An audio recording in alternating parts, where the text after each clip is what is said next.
Let's get back to the situation in the nation of Georgia now, where Russian troops are making no signs toward leaving, at least according to the United States Department of State.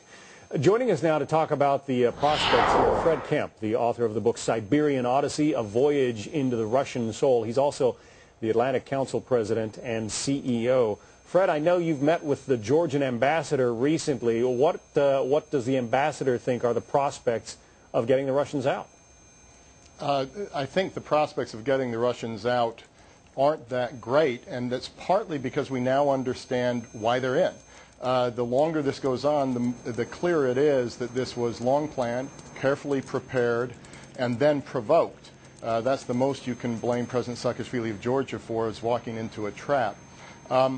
Since they're in for strategic reasons, they're not going to leave until they get what they want or until they feel that they have to leave for reasons of prestige, sanctions, or otherwise.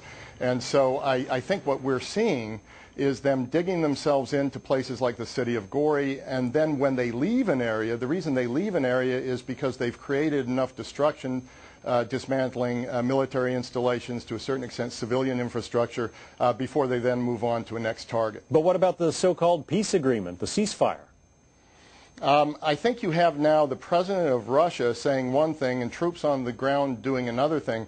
That's not good for a major country of the world where the president of the country is actually does not have credibility with his partners, and that's exactly what Secretary Rice has said herself. The Russians are saying, hey, this is essentially like the invasion of Iraq, and we may need to stay there for a long time.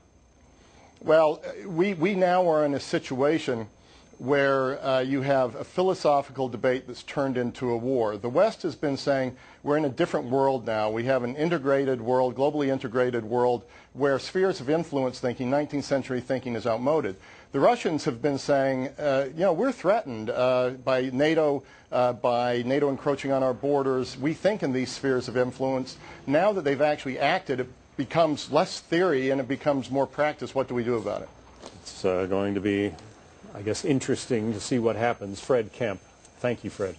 Thank you.